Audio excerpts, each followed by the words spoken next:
అంటే ఎస్సే ఇలానే రాయాలి అని మీకు రిజిడ్గా ఎవరైనా చెప్పారా? Are there some rules in essay? మీకే తెలుసు ఎస్సే ఇలానే రాయాలని రూల్స్ లేవు అని. మరి మీకు అంత ఫ్రీడమ్ ఉన్న సబ్జెక్ట్ ఏంటి అంటే it is only essay where you have the entire freedom of expressing your self. ఎందుకంటే ఎస్సే దగ్గర ఎవాల్యుయేటర్స్కి వీళ్ళు ఇలానే రాయాలి అనేది ఉండదు. జనరల్ స్టడీస్ తీసుకుంటే ఇవాల్యుయేటర్స్కి కొన్ని ర్యాండమ్ పాయింట్స్ ఇస్తారు. ఒక 10 పాయింట్స్ ఉంటే మీరు ఇవాల్యుయేట్ చేసేటప్పుడు ఈ పాయింట్స్ ఉన్నాయా చూడండి అన్నట్టు ఇస్తారు. అంటే 10 points is an example, it can be more also. Okay, but ఎస్సేలో అలా కాదు. ఎస్సే ఈజ్ ఇండివిజువలిస్టిక్ అని ఎవాల్యుయేటర్స్ కూడా తెలుసు, బోర్డ్కి కూడా తెలుసు.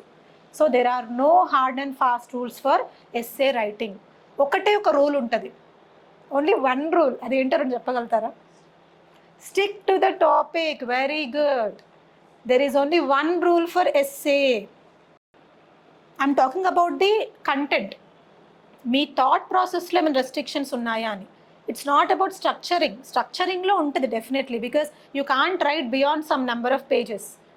ఒక పారాగ్రాఫ్ ఉంది అంటే మీరు కంటిన్యూస్గా లెందీ పారాగ్రాఫ్స్ రాస్తూ ఉండాలి అని ఆ రూల్స్ అడగట్లేదు. Hard and fast rules in essay అనేసి అంటే మీరు అంటే ఈ టాపిక్ మొత్తాన్ని నేను ఈ ఒక్క టాపిక్తోనే రెస్ట్రిక్ట్ అయిపోయి రాయాలి. ఇప్పుడు సొసైటీ ఇందాక చెప్పాను, సొసైటీ పరంగానే రాయాలని రెస్ట్రిక్షన్ ఉందా?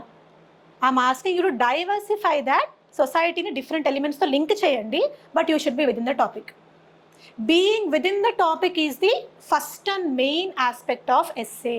తర్వాత మీరు అది ఎలా ప్రొజెక్ట్ చేస్తున్నారో ఇంపార్టెంట్, అండ్ ఎన్ని పారాస్లో రాయాలి, అదంతా సైడ్ హెడ్డింగ్స్ పెట్టాలా వద్దా, అవన్నీ తర్వాత ఉంటాయి.